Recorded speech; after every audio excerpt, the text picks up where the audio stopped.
Jésus-Christ, que la paix soit sur lui, était musulman. Il n'a jamais revendiqué la divinité. C'est clairement mentionné dans le livre des Actes, chapitre 2, verset 22.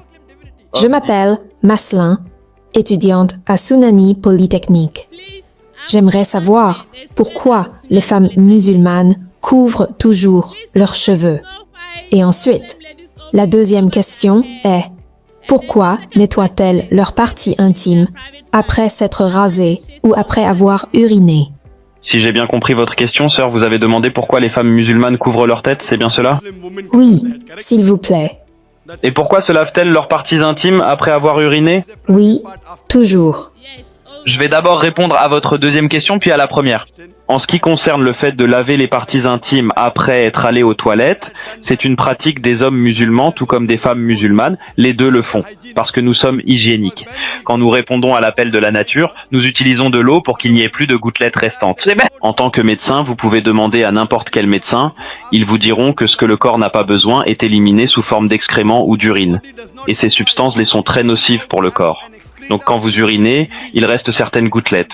Quand vous lavez avec de l'eau, ces gouttelettes disparaissent. Cela devient plus hygiénique et il y a moins de risques d'avoir des démangeaisons et certaines maladies dans cette zone. C'est donc pour des raisons d'hygiène et de santé. Passons maintenant à la première question. Pourquoi les femmes musulmanes couvrent-elles leur tête? La réponse est que le hijab a été prescrit dans le Coran. Mais avant de parler du hijab pour les femmes, Allah parle du hijab pour les hommes. Allah dit dans le Coran, dans la sourate An-Nur, chapitre 24, verset 30, dit aux croyants de baisser leur regard et de garder leur modestie. Le moment où un homme regarde une femme, si une pensée impudique, une pensée sans honte survient, il doit baisser son regard. Le verset suivant parle du hijab pour les femmes.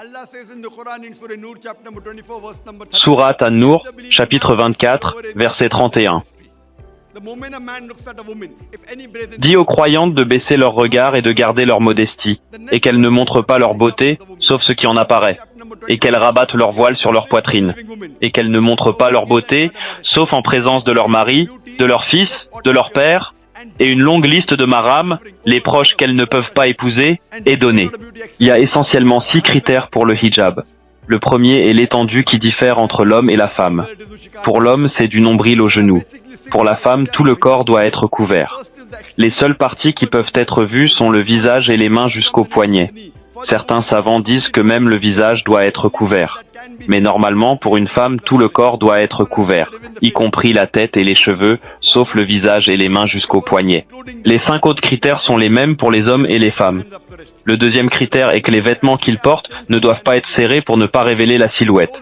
Troisièmement, ils ne doivent pas être transparents ou translucides pour que l'on puisse voir à travers. Quatrièmement, ils ne doivent pas être si flashy qu'ils attirent le sexe opposé. Cinquièmement, ils ne doivent pas ressembler à ceux du sexe opposé. Et sixièmement, ils ne doivent pas ressembler à ceux des non-croyants.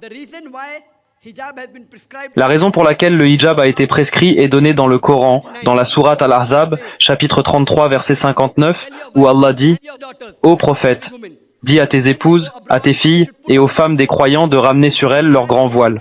Cela sera plus propice pour qu'elles soient reconnues et qu'elles ne soient pas offensées. » L'islam prescrit donc aux femmes de couvrir leur tête et de porter un manteau pour qu'elles soient reconnues et que cela les protège des agressions. J'aimerais vous poser une question. Imaginons qu'il y ait deux sœurs jumelles très belles, également belles, qui marchent dans les rues de Kumasi au Ghana. Une sœur jumelle porte les vêtements islamiques, le corps entièrement couvert, la seule partie visible étant le visage et les mains jusqu'au poignet.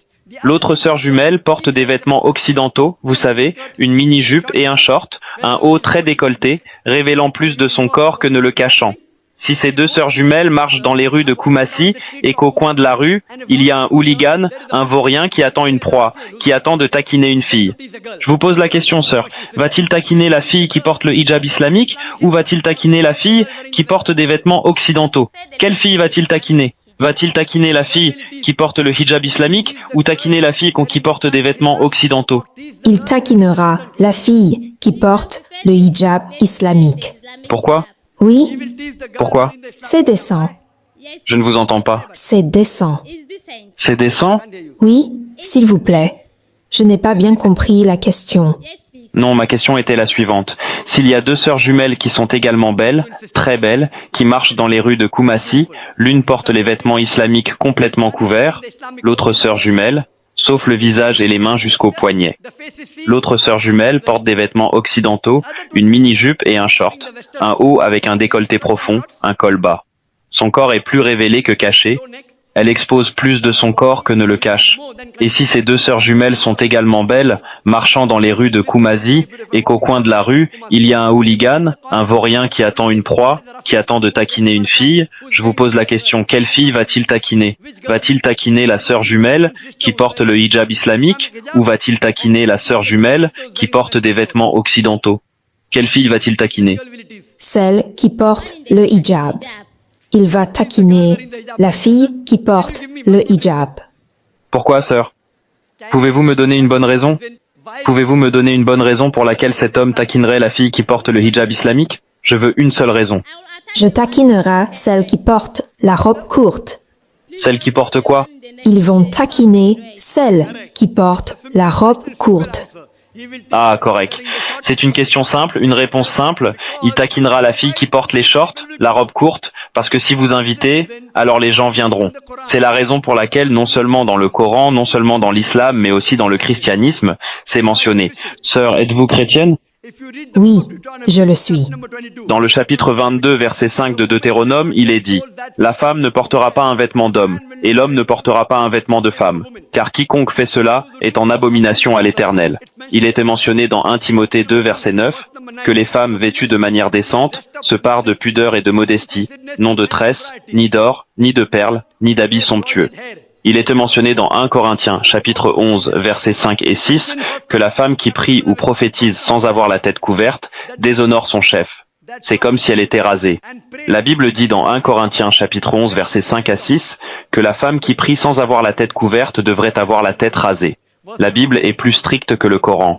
Nulle part dans le Coran, nulle part dans les hadiths du prophète, il est dit que si une femme ne couvre pas sa tête, elle devrait avoir la tête rasée. La Bible est plus stricte. Avez-vous vu la photo de la Vierge Marie? Avez-vous vu la photo de la Vierge Marie? Est-ce que sa tête est couverte ou non? Elle est couverte. Pourquoi? Pour la modestie. Quand vous allez à l'église, quand vous voyez les religieuses couvrent-elles leur tête ou non? Oui ou non? Elles couvrent leur tête. Elles couvrent. Pourquoi? Parce que la Bible le dit. Donc ce que dit le Coran, la même chose est mentionnée dans la Bible. Pour la modestie, vous devez porter le hijab. Si vous ne portez pas le hijab, il y a des chances que vous soyez molesté. Il y a des chances que vous soyez agressé. En islam, si un homme, après avoir enfreint ses règles et ses règlements VIOL, une femme, il reçoit la peine capitale, la peine de mort. Beaucoup de gens disent que la peine de mort est une loi barbare.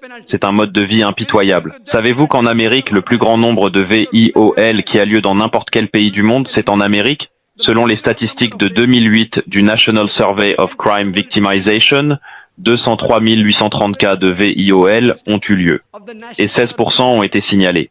Cela signifie que chaque jour, 3 590 cas de VIOL ont eu lieu. Toutes les 25 secondes, un VIOL a lieu en Amérique. Vous savez, je donne ce discours depuis 2 heures. Déjà plus de 200 VIOL peuvent avoir eu lieu depuis que je parle ici.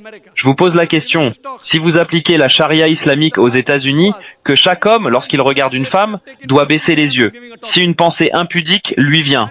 Après cela, la femme devrait porter la charia islamique, le hijab islamique, le corps entièrement couvert. La seule partie visible est le visage et les mains jusqu'aux poignets. Après cela, si un homme VIOL une femme, la peine capitale, la peine de mort. Je vous pose la question, le taux de VIOL aux États-Unis va-t-il augmenter? Va-t-il rester le même ou va-t-il diminuer? S'il vous plaît, il va diminuer. Il va diminuer. C'est une loi pratique. Vous appliquez la charia et vous obtenez des résultats. C'est la raison pour laquelle l'islam est une religion qui montre comment les gens respecteront la femme. Dans le monde occidental, ils parlent des droits des femmes, mais que font-ils réellement? Ils vantent leurs filles, ils vantent leurs mères, ils vantent leurs sœurs.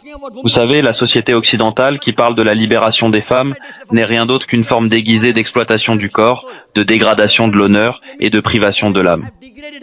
La société occidentale, prétendant élever la femme, l'a rabaissée au statut de concubine, à celui de maîtresse et de papillon de société, qui ne sont que des outils entre les mains des chercheurs de plaisir et des marchands de sexe, cachés derrière l'écran coloré de l'art et de la culture. Que fait le monde occidental? Ils vendent leurs filles, au nom de la libération des femmes. Que font-ils? Dans la plupart des publicités, vous trouverez une femme. Combien de femmes conduisent une moto? Ah mais vous verrez une femme dans une publicité pour une moto. On m'a parlé d'une publicité très célèbre de BMW. Ah, vous connaissez BMW? C'est une voiture très célèbre. C'est une voiture très rapide. On m'a dit que dans l'une des publicités, il y a une jeune fille debout devant la voiture BMW en bikini. Et le texte de l'annonce dit « Essayez-la maintenant ». Qui? La fille ou la voiture? Essayez-la maintenant. Qui? La fille ou la voiture? Que fait le monde occidental? Ils vendent dans leurs filles, ils vendent dans leurs mères, ils vendent dans leurs sœurs. En islam, nous respectons nos mères, nous respectons nos filles, nous respectons nos épouses. L'islam a parlé du hijab pour élever la femme, pour lui donner plus de statut. Comment une femme peut-elle avoir des droits? Sœur, si vous lisez la Bible, il n'y a pas une seule déclaration sans équivoque dans toute la Bible où Jésus-Christ, que la paix soit sur lui, dit lui-même « Je suis Dieu » ou « Adorez-moi ». Si un chrétien, y compris vous, peut me montrer une seule déclaration sans équivoque dans toute la Bible où Jésus-Christ, que la paix soit sur lui, dit lui-même « Je suis Dieu » ou « Adorez-moi ». Moi, Dr Zakir Naik, je suis prêt à accepter le christianisme maintenant. Je ne parle pas au nom de mes autres frères et sœurs musulmans. Je suis prêt à mettre ma tête sur la guillotine. En fait, si vous lisez la Bible, Jésus-Christ, que la paix soit sur lui, lui-même, il est mentionné dans l'évangile de Jean, chapitre 14, verset 28. Jésus-Christ, que la paix soit sur lui, dit « Mon Père est plus grand que moi ». Évangile de Jean, chapitre 10, verset 29. Mon Père est plus grand que tous. Évangile de Matthieu, chapitre 12, verset 28. Je chasse les démons par l'Esprit de Dieu. Évangile de Luc, chapitre 11, verset 20. Mais si c'est par le doigt de Dieu que je chasse les démons, le royaume de Dieu est donc venu vers vous. Évangile de Jean, chapitre 5, verset 30. Je ne puis rien faire de moi-même. Selon ce que j'entends, je juge, et mon jugement est juste, parce que je ne cherche pas ma volonté, mais la volonté de celui qui m'a envoyé. Quiconque dit « je ne cherche pas ma volonté, mais la volonté de Dieu Tout-Puissant » est un musulman. Jésus-Christ, que la paix soit sur lui, était musulman. Il n'a jamais revendiqué la divinité. C'est clairement mentionné dans le livre des Actes, chapitre 2, verset 22. Homme d'Israël, écoutez ces paroles. Jésus de Nazareth, cet homme à qui Dieu a rendu témoignage devant vous par des miracles, des prodiges et des signes qu'il a opérés par lui au milieu de vous, comme vous le savez vous-même. Un homme approuvé par Dieu parmi vous par des miracles, des prodiges et des signes que Dieu a fait par lui et vous en êtes témoins. Donc nulle part dans la Bible, il est dit que Jésus, que la paix soit sur lui, est Dieu. Alors pourquoi croyez-vous qu'il est Dieu? Parce que l'Église le dit. Croyez-vous en la Bible ou croyez-vous en l'Église? Je crois en la Bible. Où est-ce que la Bible dit qu'il est Dieu? Quelqu'un vous a menti? Maintenant que vous connaissez la vérité, nulle part Jésus n'a dit qu'il est Dieu, que la paix soit sur lui. Je vous ai donné tant de citations. Pourtant, croyez-vous encore qu'il est Dieu? Voyez, le frère qui est venu plus tôt s'est convaincu. Il a vu mes cassettes. Il a vu mes conférences. Je vous demande, croyez-vous encore que Jésus est Dieu? Non. Selon la Bible, Jésus-Christ est venu mourir pour nos péchés et a été crucifié. Sœur, vous avez dit que Jésus-Christ, que la paix soit sur lui, est venu mourir pour nos péchés et qu'il a été crucifié. Je vous ai dit plus tôt, sœur, juste avant vous, j'ai prouvé que selon la Bible, Jésus-Christ, que la paix soit sur lui, n'est pas mort sur la croix. Je l'ai dit dans la réponse précédente. Avez-vous écouté ma réponse, sœur? Avez-vous écouté ma réponse précédente? S'il vous plaît, je ne vous ai pas bien entendu. Je vous ai cité l'évangile de Matthieu, chapitre 12, verset 40, où Jésus-Christ, que la paix soit sur lui, a dit « De même que Jonas a été 3 jours et 3 nuits dans le ventre du grand poisson, ainsi le Fils de l'homme sera 3 jours et 3 nuits dans le sein de la terre. » Et nous savons que Jonas était vivant, n'est-ce pas? Jonas était vivant dans le ventre du poisson. Donc, même Jésus-Christ était vivant, cela signifie qu'il n'est pas mort sur la croix.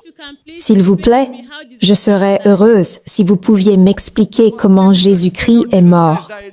Vous me demandez d'expliquer comment Jésus-Christ est mort. Jésus-Christ, que la paix soit sur lui, n'est pas mort. Alors comment puis-je vous expliquer qu'il est mort? Comme je vous l'ai dit, Jésus-Christ, que la paix soit sur lui, dit que comme Jonas, vous connaissez le prophète Jonas. Comme le prophète Jonas a été 3 jours et 3 nuits dans le ventre du poisson, ainsi le Fils de l'homme sera 3 jours et 3 nuits dans le sein de la terre. Quand Jonas a été jeté par-dessus bord, était-il mort ou vivant? Vivant. Dans le ventre du poisson, était-il mort ou vivant? Vivant. Quand le poisson a vomi Jonas, était-il mort ou vivant? Vivant. Vivant, vivant, vivant, miracle après miracle après miracle. Maintenant, quand Jésus-Christ, que la paix soit sur lui, a été descendu de la croix et mis dans le sépulcre, dans la tombe, était-il mort ou vivant? S'il vous plaît, la question encore. Oui. Jésus-Christ, que la paix soit sur lui, dit que de même que Jonas a été 3 jours et 3 nuits dans le ventre du poisson, ainsi le Fils de l'homme sera 3 jours et 3 nuits dans le sein de la terre. Vous m'avez dit que Jonas était vivant, n'est-ce pas? Dans le ventre du poisson. Jésus-Christ, après avoir été descendu de la croix, a été mis dans le sépulcre dans le sein de la terre. Était-il mort ou vivant? Vivant. Vivant. Vivant. Cela signifie qu'il n'est pas mort. Alors, s'il n'est pas mort, comment pouvez-vous dire que Jésus-Christ est mort pour nos péchés? Il est mentionné dans le livre d'Ézéchiel, chapitre 18, verset 20. L'âme qui pêche, c'est celle qui mourra. Le Fils ne portera pas l'iniquité du Père, et le Père ne portera pas l'iniquité du Fils. La justice du juste sera sur lui, et la méchanceté du méchant sera sur lui. Mais si le méchant se détourne de sa méchanceté et revient, il ne mourra pas. Donc, selon la Bible, le péché ne peut pas être hérité. Un être humain ne peut pas mourir pour les péchés d'un autre être humain. Correct? Donc Jésus-Christ, que la paix soit sur lui, n'est pas mort. Alors, croyez-vous maintenant qu'il est le prophète de Dieu? Il n'y a aucun endroit dans la Bible où Jésus-Christ, que la paix soit sur lui, déclare unilatéralement qu'il est Dieu. Croyez-vous maintenant qu'il n'est pas Dieu? Sœur, Je suis convaincue. vous êtes convaincue? Vous êtes confuse? Je suis convaincue. Vous êtes convaincue? Masha'Allah. Alors vous êtes convaincu que Jésus n'est pas Dieu? Oui, Croyez-vous qu'il est le messager de Dieu? je crois qu'il est le messager de Dieu. Masha'Allah. Croyez-vous que le prophète Mohammed est le messager de Dieu? Oui, je crois. Cela signifie que vous êtes musulmane. Aimeriez-vous le dire en arabe? Si quelqu'un croit qu'il n'y a personne digne d'adoration sauf le seul vrai Dieu, Allah, et que le prophète Mohammed est le messager d'Allah, cela signifie que vous êtes musulmane. Aimeriez-vous le dire en arabe? Oui, je veux. Est-ce que quelqu'un vous force à devenir musulmane? Est-ce que quelqu'un vous force? Non. Est-ce que vous le faites de votre propre volonté? Oui, Est-ce que quelqu'un vous donne de l'argent? personne ne me donne de l'argent. D'accord. Je le dis en arabe et vous répétez après moi. Ashhadu Ashhadu Allah Allah ilaha ilaha illallah illallah wa ashhadu mashhadu anna Allah Muhammadan Muhammadun abduhu abduhu wa rasuluhu. wa rasuluhu. Masha'Allah. Vous êtes devenu musulmane. Et je prie Allah subhanahu wa ta'ala de vous accorder le paradis. Je prie Allah de vous donner le paradis, de vous mettre au paradis. Et je prie Allah de vous accorder le meilleur dans ce monde et dans l'au-delà. Et maintenant que vous êtes devenu